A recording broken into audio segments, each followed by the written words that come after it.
Good morning, good afternoon, good evening.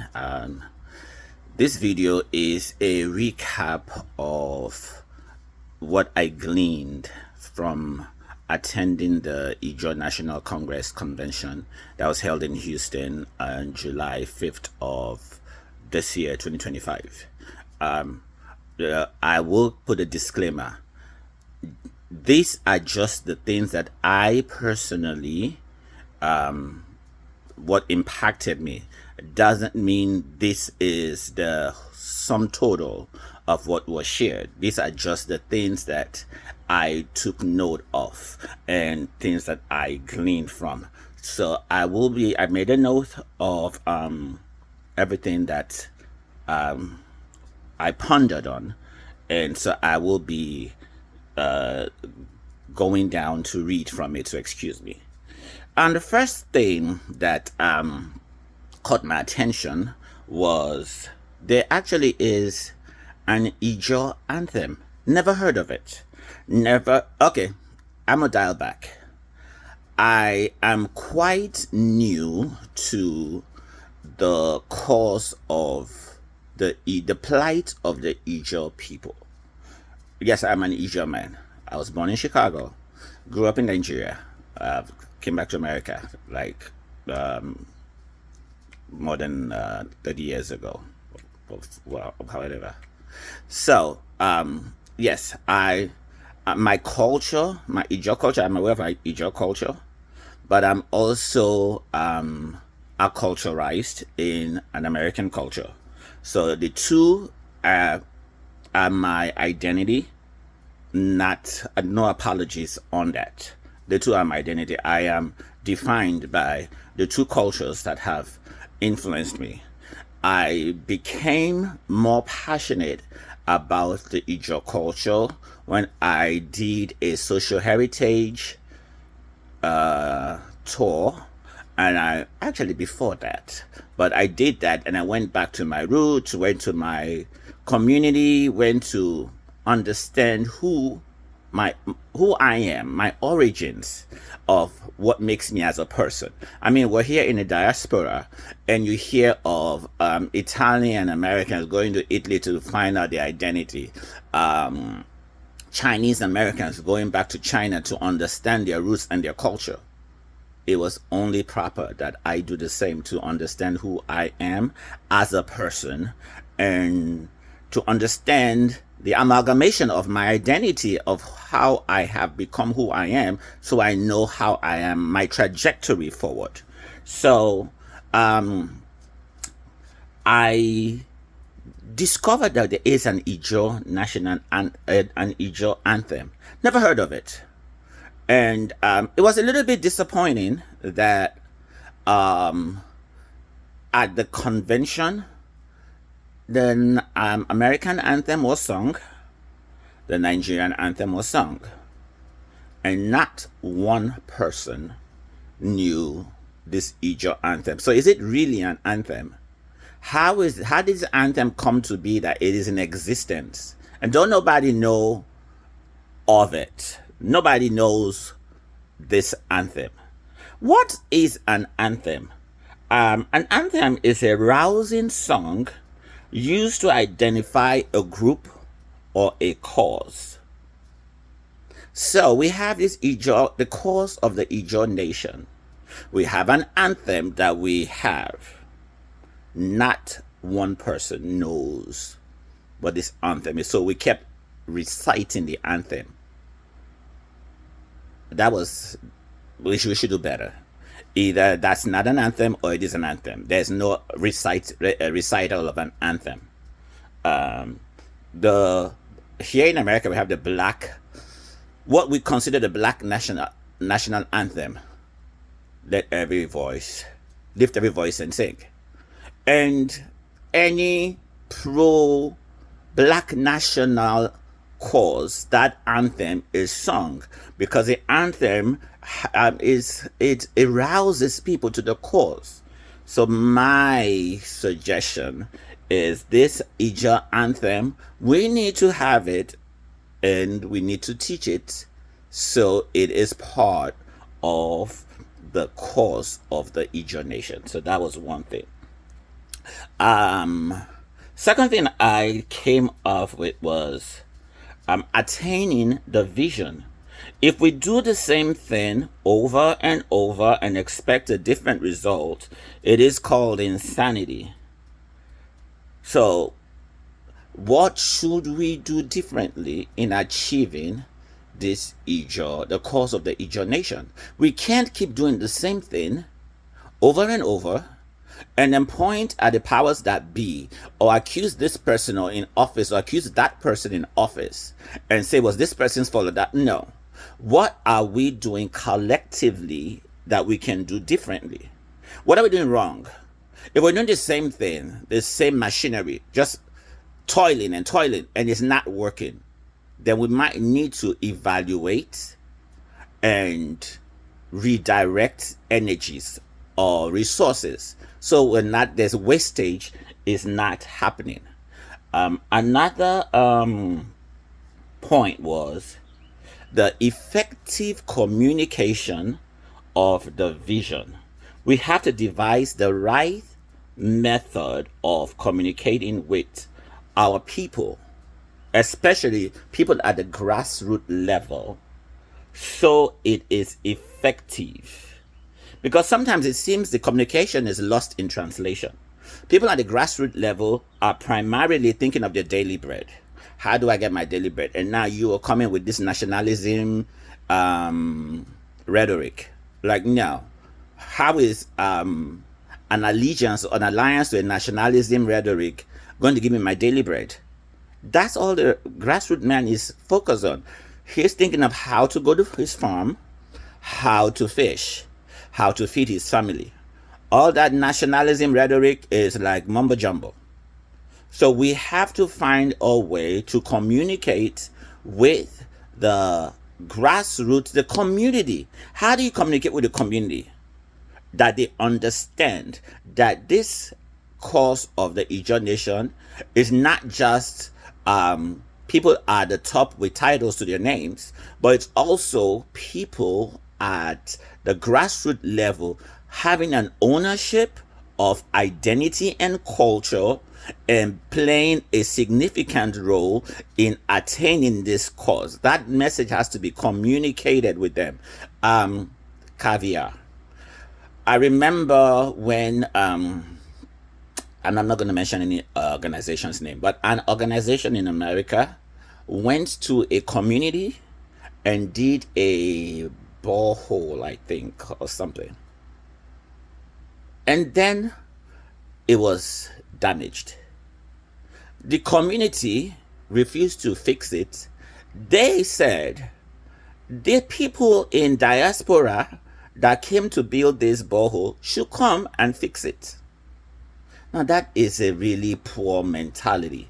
Like, this thing is beneficial to y'all, but y'all gonna sit and say people in diaspora should come over to fix this thing that is broken. Otherwise, it will stay broken.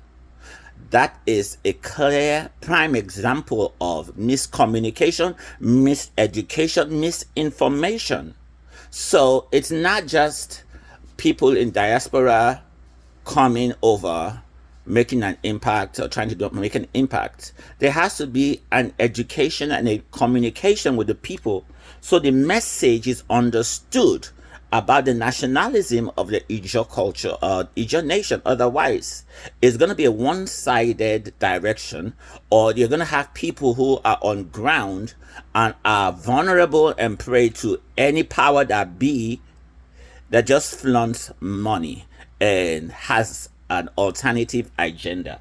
And speaking, and on this point, I was having a conversation with a gentleman, and forgive me if I'm not attaching titles to people, because again, when I was being introduced to people, some people introduced themselves to me by their names. They didn't tell me, oh, I am Chief this, or I am da-da-da. So I maybe in my shortcoming, I should have asked, are you a chief? But that just seemed so superficial. So I was having a conversation with Denzel Kentebe, And he said, and there was something that came up. What do you do when people in diaspora are trying to bring their knowledge to people on ground, and the people on ground give pushback because they feel, I don't know, for whatever reason, they give pushback. Like, no, we're not taking this. And yet, it's knowledge that is being effective here in the diaspora. But you bring that knowledge back home, and the people back home refuse it, or they reject it, or they oppose it. What do you do? And so that was a conversation topic we had. And personally, I have formed an organization in Nigeria, a non-profit organization in Nigeria, and primarily has the face of Nigerians in front of it, and I am in the background from here because I just did not want that whole pushback. Like, okay, if it's your contemporaries that are speaking it, then I'm sure it will make it to communicate better, as opposed to, oh, this professor from America is coming to say this. No. So I'm sure that's a topic that's open for further conversation.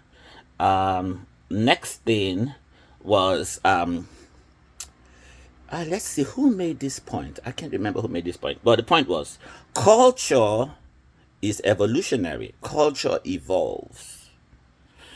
The mistake we often make is to think culture does not evolve, that culture stays the same. No, I am a psychologist. Psychology and culture are both sides of a coin. Same thing. You can't talk about culture without psychology. You can't talk about psychology without culture. Both are the same. And it evolves. There's an evolution that is constantly happening with culture. To be ignorant of it can spell the demise of a culture. And I think we as the Ijos have been largely ignorant on the evolution of culture. And that evolution is bringing about the eradication of the Ijaw culture. Families are beginning to see that they're raising children that don't speak Ijaw. 1, 2, 3 generations, and speaking Ijaw might start becoming a relic.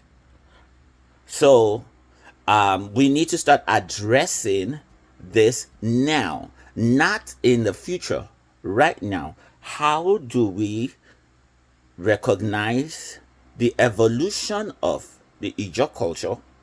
How do we adapt to it so it stays relevant? Refusing to adapt to the evolution and trying to stick to the old ways is what causes a loss. Look at history. Cultures and languages that did not adapt to the change that was happening, the globalization, the influence of the westernization that was happening, they faded away. And I give a classic example. I remember I went to Nigeria and I came back. I went to Nigeria and I met my in-law, who happened to be married to someone that I knew.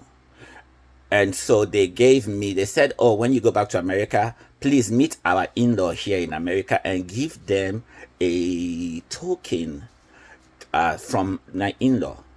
And when I came, I was like, I'm going to do this my way. I asked the person, what did she like? She said she likes chocolate and she likes red wine.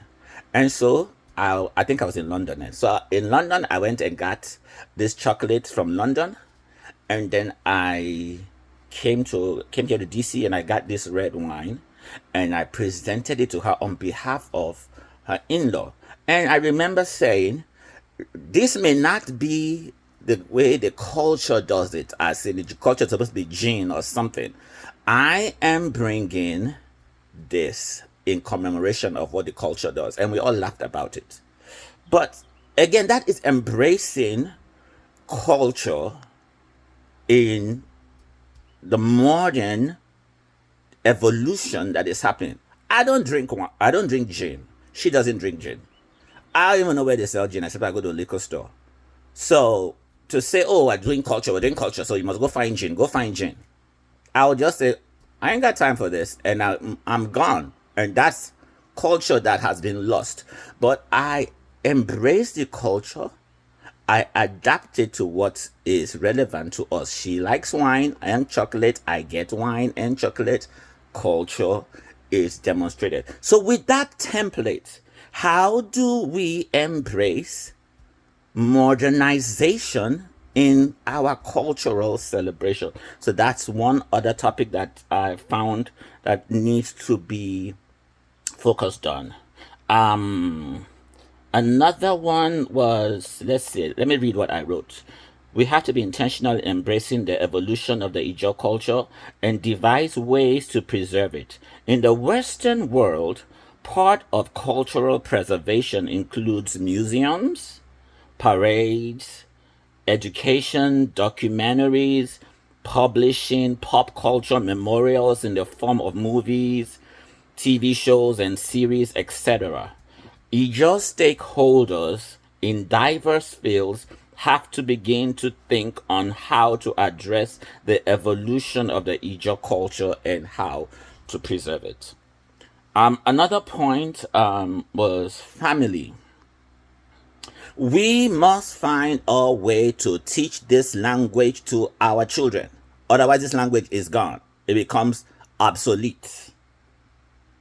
Then we must find a way. English, as widely popular, as widely mainstream as English is, there are still ways that English is being taught. Ways are being devised for English to be taught. Is it Ijaw that is marginal, that shouldn't begin to adopt such resources? We need to develop such. You see languages like, there's an app, I can't remember the name of the app off the top of my head, where you download the app and it teaches you how to learn the language. There's Spanish, there's all sorts of languages that are on there. And I remember saying, oh, I would like to learn Yoruba. I understand Yoruba, and I would like to learn Yoruba. And I was like, wait, why am I going to learn Yoruba when Ijaw is right here? I understand it, but I should be more fluent in it. And you know what? Speaking on the Ijaw culture, one of the things that we are going to have to change is not laughing at people or making jest at people who are naive of the Ijaw culture or are naive of the Ijaw language. I remember for me personally, one of the reasons why I stopped speaking Ijaw was when I was younger. I grew up in a household that always spoke Ijaw, and we spoke Ijaw. I used to speak it, but somehow it looked like I was speaking it with an accent. Like I was speaking it with a foreign accent or something, I don't know. And so people would laugh at me like, oh, look at how he's speaking Ijaw. And subconsciously, that thing just made me shut down. Like, I ain't got time for this. Y'all gonna be laughing at me because I speak Ijaw this way. Okay. And I just stopped speaking gradually. And now it seems so alien to even speak it. It seems so forced and unnatural for me to attempt to speak it. So I will listen, I understand, but I just can't speak. A mental thing has happened because of because I allowed societal pressure to influence me. And that's one thing we are going to have to change. In the convention, my friend Ebiweni, hey, how you doing? So when everybody was introducing, it's on, hey, and we're doing the whole clarion call. So when she did her, she said, Ijaw, and we laughed, and I checked myself, like, it is such things. She made an attempt. It is such things that should be an educational and empowering moment. Because that can be a learning moment. Like, hey, this is how you teach us how to do the things that you guys know and take for granted. I spoke up. I didn't say no eyes on, none of that. I just said, hello, my name is Professor Ponway Jr. Take it. But I should have I'm not saying that somebody should go out of their way to come teach me the protocol of how to adjust. But yes, I am saying that. As much as I'm not saying that, I am saying that. Because I will not go out of my way, or maybe I should, go out of my way to tell somebody to teach me how to do this. Professor Gold, are you hearing? You have your work cut out for you to teach me. But okay, let me get serious. I'm not saying that somebody should go out of their way to do it, but yeah, there should be some form of education. Like these cultural things that all you guys already know. Some of us don't know, some of us need to know. There should be some form of lecturing, some form of teaching of these basic things. So where did I get? Create tools and resources that make the language learning more normalized. Families should normalize speaking the Ijaw language. Find a way to speak it. I'm sure most people do, but I've noticed that when Ijaw families speak multiple languages, the other languages seem to take forefront, and the Ijaw takes the back seat. Especially if an Ijaw man marries a Yoruba woman, for example. The children understand Yoruba and Ijaw is backseat. Why? And speaking of Yoruba, have you noticed how somehow when when a Yoruba person meets his elder, Eka Rosa, it's like everybody knows that's what you do. It's so everybody knows that. How did it become so mainstream normal to know that Eka Rosa is what a Yoruba man says to his elder? Why? What did they do? Why is it so mainstream? Why can't Ijaw culture, greetings, and everything Ijaw be mainstream? Let's find ways to educate, inform, educate, teach. Otherwise, all you elders, these things that you know you take for granted that you know, you transition, it goes with you. This other point was one that Engineer Udengs, hey, how are you? Made. He's a very passionate person. I liked his speech.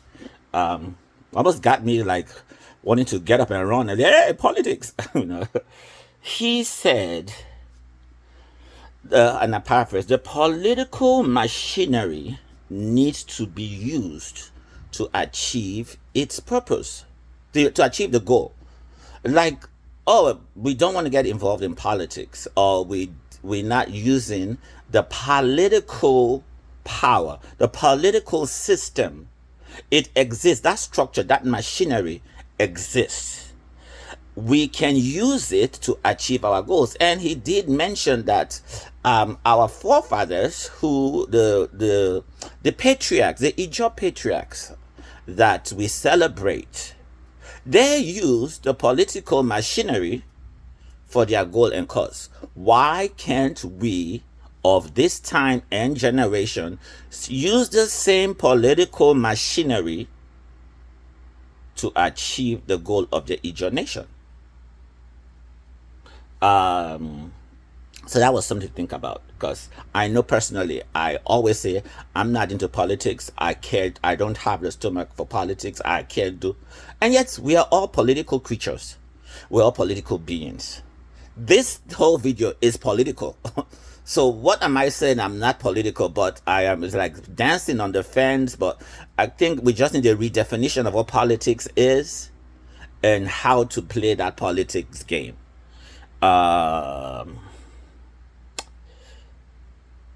Educational system. I'm gonna read this one.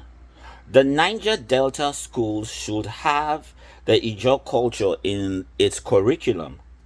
How is it we learn about the Songhai Empire, Edo Empire, Sokoto Caliphate,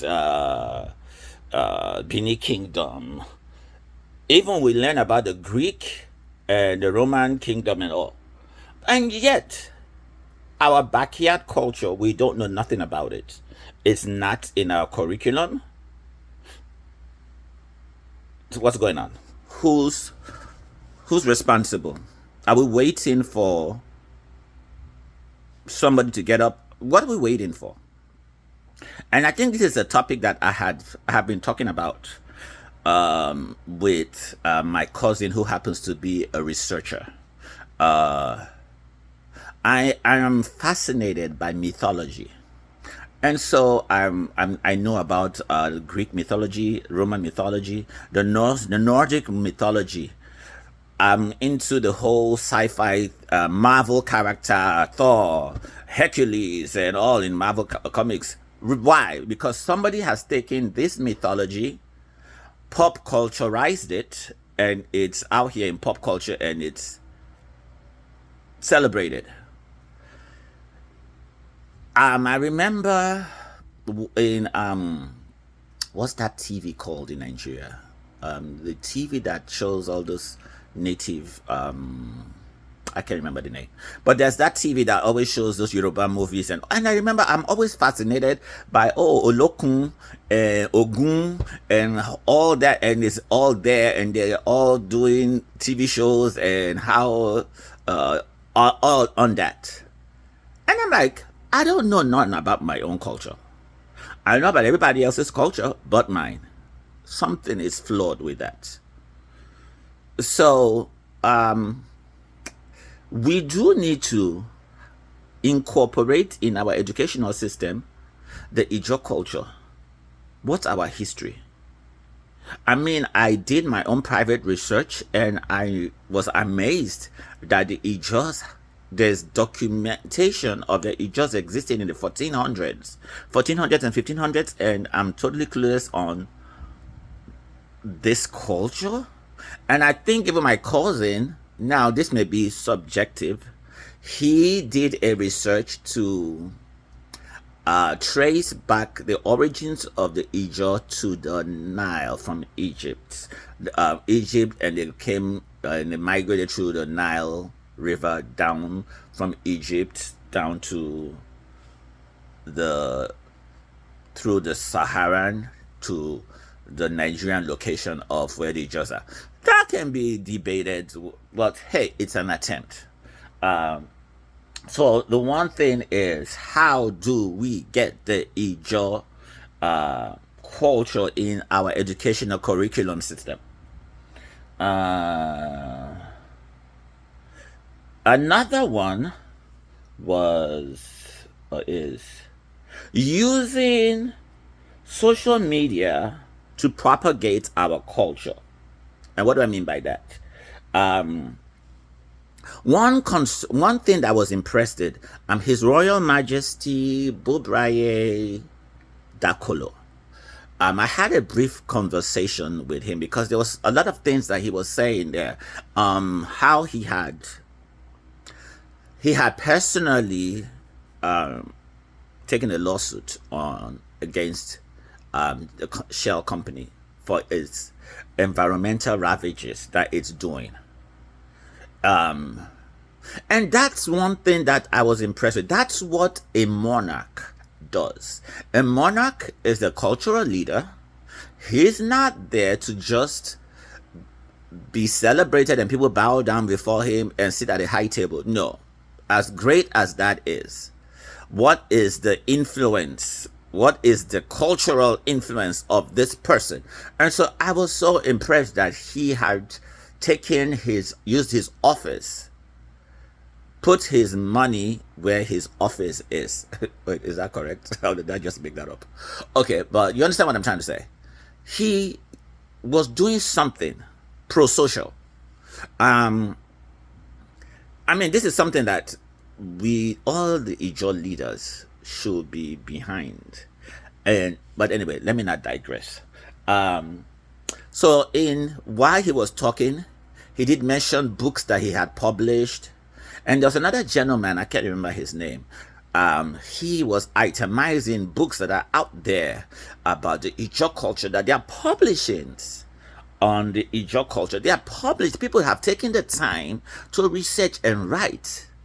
But unfortunately, newbies like us do not know where these books are. Sure, I can go research and I can go Google and then find somebody, and then that person turns out to be a quack pothead that's just writing some subjective crap. I don't have time to waste.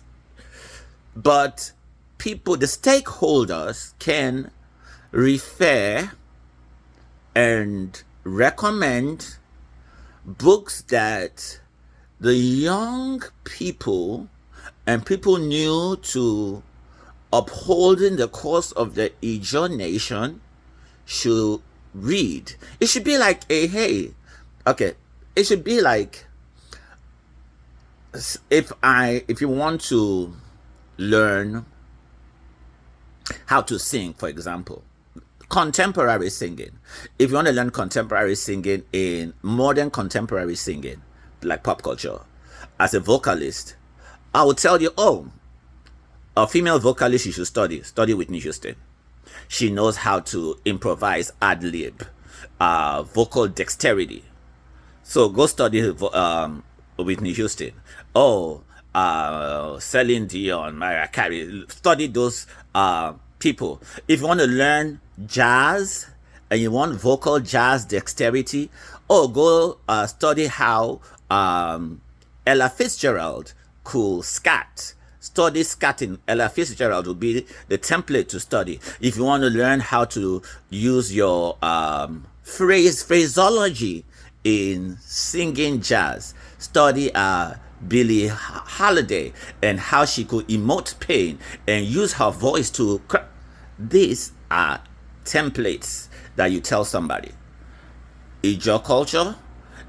If you want to know about the Ijaw nation, you want to know about how to the cause of the Ijaw nation. These are books you should read. Read this book. Read that book. There should be guides and templates like that from key stakeholders, and using the websites of established organizations like INC, IDC, Ijaw Women of America, and this goes on.